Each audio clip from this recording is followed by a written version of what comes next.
Hello everyone. So let us start a new chapter of cost accounting, that is materials. In the first chapter हमने discuss किया था cost sheet और कुछ basic concept. Second chapter materials काफ़ी important chapter होता है cost accounting का और ये मटेरियल चैप्टर की फर्स्ट वीडियो है. तो प्लीज़ मेक श्योर कि जो भी नया चैप्टर स्टार्ट होता है उसकी आप फर्स्ट वीडियो ज़रूर वॉच कीजिए, बिकॉज सबको लगता है ये थ्योरी है, ये हम अपने आप कर लेंगे. बट इसी वीडियो के अंदर मैं पूरे चैप्टर का लेआउट बताऊंगा आपको कि क्या क्या चीज़ें इंपॉर्टेंट है और ये थ्योरी आपके प्रैक्टिकल में भी आपको हेल्प करेगी. So in this video I will be explaining you the theory part as well as कि आने वाले वीडियोज़ में हम क्या क्या डिस्कस करेंगे और उसका यहाँ पर क्या लिंक आएगा वो भी हम डिस्कस करेंगे. तो first of all let me explain you about materials, then you can copy down the notes. ये चैप्टर 2 है हमारा मटेरियल्स. इसको मटेरियल कॉस्ट के नाम से भी है कुछ बुक्स में. तो देखिए मटेरियल क्या होता है. मटेरियल इज द सब्सटेंस और which is used in the production of goods और सर्विसेज. कि भाई जो भी हम गुड्स और सर्विसेज में सब्सटेंस या मटेरियल यूज़ करते हैं या कोई ऐसी चीज़ हम यूज़ करते हैं जो हमारे गुड्स एंड सर्विसेज को बनाने में हेल्प कर रही है, तो उसको हम मटेरियल बोलते हैं. और यही कॉस्ट इम्पॉर्टेंट कॉस्ट होती है प्रोडक्ट के अंदर. अगर हम कोई प्रोडक्ट बना रहे हैं तो मटेरियल की कॉस्ट बड़ा इंपॉर्टेंट पार्ट प्ले करती है. तो देखिए इसमें लिखा हुआ है, it is the substance which is use for the purpose of production of goods और services. It is the important part of the cost of the product, जो मैंने अभी आपको बताया. मटेरियल को हम दो पार्ट्स में डिवाइड कर सकते हैं, direct material and indirect material. देखिए डायरेक्ट मटेरियल का बेसिकली मतलब ये होता है कि जो प्रोडक्ट आप बना रहे हो या कोई कॉस्ट ऑब्जेक्ट है या कोई कॉस्ट सेंटर है, डायरेक्टली आपका मटेरियल वहाँ लग रहा है, तो उसको हम बोलते हैं direct material. Direct material means the substance और the material which is directly allocated और you can say use in the manufacturing of the good. ठीक है. फॉर एग्जाम्पल जैसे पैक्ड फूड होता है या कैन फूड होता है जो टिन होती है, तो जैसे कोई हमारा ड्रिंक है जो टिन के अंदर आता है तो डायरेक्टली उसके अंदर यूज हो रही है, तो उसको हम बोलते हैं डायरेक्ट मटेरियल. तो see you can see this material is directly allocated to a cost centre और cost object. It includes components और part used in the product.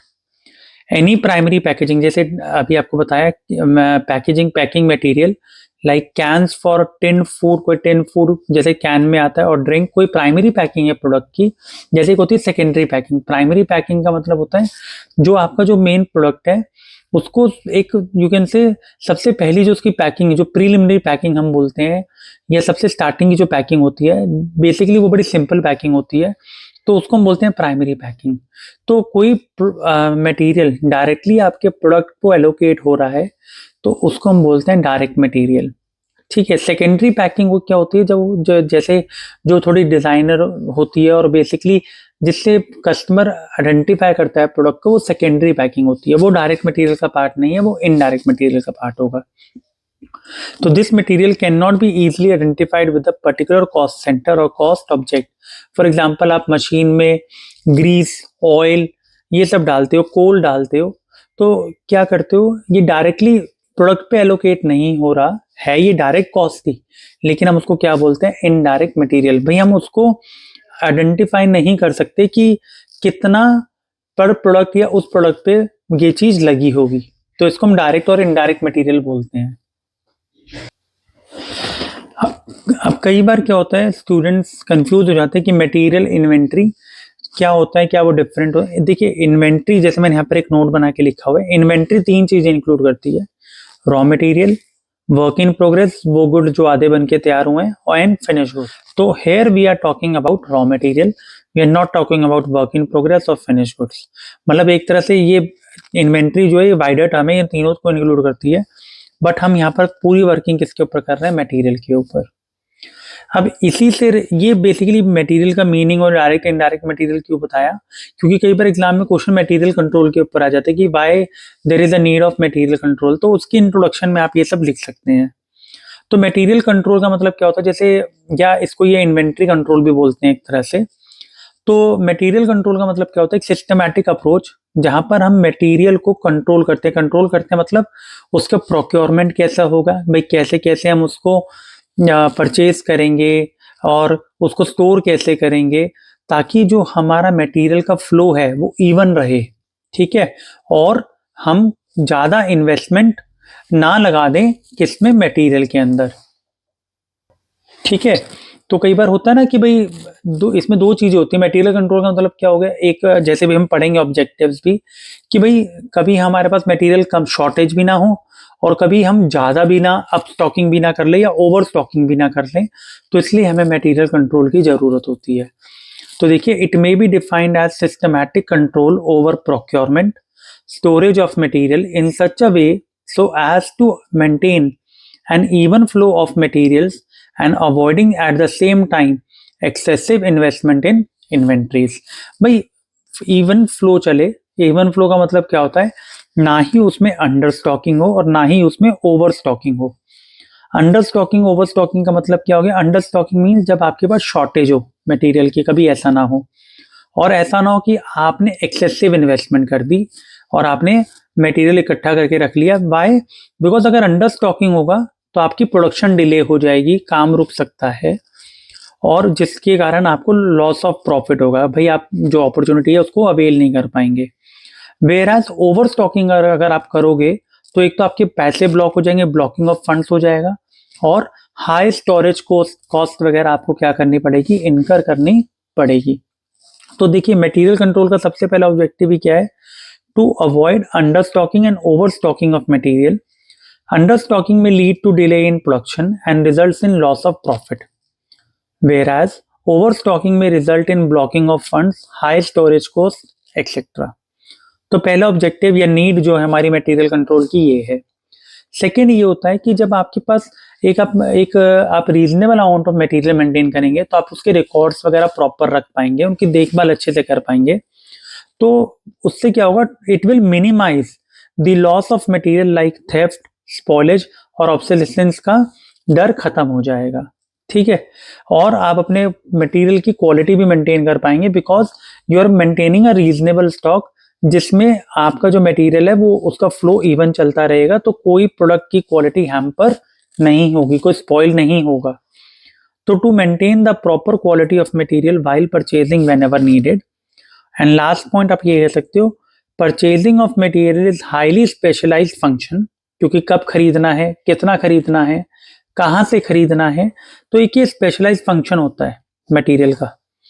As it is to be purchase at the most favourable prices to reduce the cost. तो ये हमारे need और objective होते हैं material control के। आप बुक में से कुछ और ऑब्जेक्टिव भी स्टडी कर सकते हो, बट कभी मटेरियल कंट्रोल के ऊपर आए तो आप ये सारा कंटेंट उसके अंदर डाल सकते हो, ठीक है। और आप चाहें तो इस पॉइंट को भी अलग कर सकते हैं, अंडर स्टॉकिंग वाले पॉइंट को अलग एंड ओवर स्टॉकिंग पॉइंट को अलग। अभी हम ये भी पढ़ेंगे कि एसेंशियल रिक्वायरमेंट्स क्या होती है मटेरियल कंट्रोल की, तो वो भी मैं आपको बताता हूँ। Now let us study about the principles of inventory control और essential requirements of material control और inventory control. It is one and the same thing, चाहे मटेरियल कंट्रोल पूछे चाहे इन्वेंट्री कंट्रोल पूछे, क्योंकि मटेरियल भी इन्वेंट्री का ही पार्ट है। तो देखिए, अभी हमने पढ़ा मटेरियल कंट्रोल क्या होता है, ऑब्जेक्टिव्स क्या हैं। तो मटेरियल कंट्रोल की रिक्वायरमेंट्स क्या हैं, कि अगर आप मटेरियल कंट्रोल को इफेक्टिव बनाना चाहते हैं तो उसके एसेंशियल रिक्वायरमेंट्स क्या है। सबसे पहली रिक्वायरमेंट तो ये होती है कि जितने भी वेरियस डिपार्टमेंट्स हैं जो मटेरियल में डील करते हैं उनके बीच में प्रॉपर कोऑर्डिनेशन होना चाहिए। तो देखिए, there should be proper coordination and cooperation between different और you can say various departments dealing in material like purchase department, production department, sales department etcetera. Sales का मैंने इसलिए बोला होता है कि रॉ मटेरियल कई बार क्या होता है, हम वर्क इन प्रोग्रेस या फिनिश गुड्स हम वो चेक करते हैं कि क्या वो टारगेट्स अचीव कर पाएंगे हम, क्या मटेरियल प्रोडक्शन डिपार्टमेंट से वो कोऑर्डिनेशन करते हैं कि क्या हम सेल्स करें, कि हाँ क्या हम अपने सेल टारगेट को अचीव कर पाएंगे अगर हम ऑर्डर लेंगे तो जो भी मटेरियल के साथ डील करता है जो भी डिपार्टमेंट, उनके बीच में कोऑपरेशन और कोऑर्डिनेशन होना चाहिए। सेकंड, सेंट्रलाइज्ड परचेजिंग डिपार्टमेंट होना चाहिए, ताकि एक सेंट्रलाइज का मतलब क्या होता है, the control is in at centre place, ताकि वहां से सारे डिपार्टमेंट्स एक दूसरे के साथ कोऑर्डिनेट कर सकें। अदरवाइज अगर सेंट्रलाइज सिस्टम नहीं होगा तो it would be chaos. Material requirement को हमें प्रॉपरली प्लान करना चाहिए, और वो हम प्लान कैसे करेंगे? By using this techniques. तो अभी हम बाद में डिस्कस करेंगे ये। द परपेचुअल इन्वेंट्री सिस्टम, आपने फाइनेंशियल अकाउंटिंग में पढ़ा था, एक होता है परपेचुअल और एक होता है पीरियोडिक। परपेचुअल जो सिस्टम होता है ये हमारा एक तरह से कॉन्टिन्यूस सिस्टम होता है। कॉन्टिन्यूस मतलब जहां पर हम इन्वेंट्री का कॉन्टिन्यूस अपडेट करते हैं रिकॉर्ड को, ठीक है। तो हमें परपेचुअल इन्वेंट्री सिस्टम फॉलो करना चाहिए so that updated information about material is available. तो ये हमें पढ़ना पड़ेगा, ठीक है ना। और वो हम कैसे, हम ये इसमें से कुछ टेक्निक हमें हेल्प करेंगी। There should be proper classification and coordination of material, कौन सा मटेरियल चाहिए, किस टाइप का मटेरियल चाहिए। Purchase of material should be controlled through budgets, पहले बजट बनाना चाहिए, फिर हमें देखना चाहिए कि कहाँ हमें डिस्काउंट, लुक्रेटिव डिस्काउंट्स मिल रहे हैं। Regular internal check should be done, internal check कह सकते हो आप, इंटरनल ऑडिट कुछ भी कह सकते हो, कि हमें रेगुलर चेक करना चाहिए अपने रिकॉर्ड्स को, मटेरियल को फिजिकल फॉर्म में रिकॉर्ड से मैच करना चाहिए, ताकि हमें पता लगे कि जो हम इन्वेंट्री कंट्रोल की पॉलिसी ऑप्ट कर रहे हैं वो हमें इफेक्टिव रिजल्ट्स दे रही है। तो अब मैंने आपको इस वाली वीडियो में पूरा आपको बता दिया मटेरियल क्या होता है एंड मटेरियल कंट्रोल क्या होता है। ये वाला जो टॉपिक है ये आपके लिए टॉपिक बड़ा इंपॉर्टेंट है, बिकॉज आगे आने वाली वीडियोस में आप ये सारी वीडियोस देखेंगे सारे टॉपिक्स की। जैसे टेक्निक ऑफ इन्वेंट्री कंट्रोल, मैंने अभी आपको बताया मटेरियल कंट्रोल कैसे करेंगे। सबसे पहली टेक्निक है एबीसी टेक्निक। देखिए जनरली अगर आप सीए के स्टूडेंट है या बीकॉम ऑनर्स के स्टूडेंट है तो ये टेक्निक थोड़ा सा आपको इम्पॉर्टेंट लगती है, लेकिन बीकॉम प्रोग्राम के लिए इतनी इंपॉर्टेंट नहीं होती। तो आप चेक कर लेना कि आपके सिलेबस में है या नहीं है। बट ये अगर प्रैक्टिकल नहीं पूछेंगे तो थ्योरी वाइज भी ये जो टेक्निक है ये इंपॉर्टेंट होती है। ईओक्यू हमारा बड़ा इंपॉर्टेंट टॉपिक है, economic order quantity. Proper purchase procedure, ये थ्योरी का पार्ट है थोड़ा सा, ये आप देख सकते हैं बुक से। प्रॉपर स्टोरेज ऑफ मटेरियल, ये बड़ा इंपॉर्टेंट है क्योंकि इसका भी प्रैक्टिकल हम डिस्कस करेंगे, और इसकी वीडियो का हेडिंग होगा stock levels. Perpetual inventory system जैसे अभी हमने पढ़ा, तो जिसके अंदर हम FIFO, LIFO, weighted average, first in first out, last in first out, weighted average, एक वीडियो आपको इस पे भी मिलेगा। और ये लास्ट होता है इन्वेंट्री टर्नओवर रेशियोज, ये इतनी इंपॉर्टेंट नहीं होती क्योंकि ये थोड़ा सा हमारा अकाउंटिंग पर्सपेक्टिव हो जाता है, ये सारा हमारा कॉस्ट अकाउंटिंग के बेस पे होता है। तो आई होप मैंने आपको इसलिए पहले बोला था कि फर्स्ट वीडियो इसलिए इंपॉर्टेंट होती है क्योंकि वहां पर हम चैप्टर का बेस तैयार करते हैं।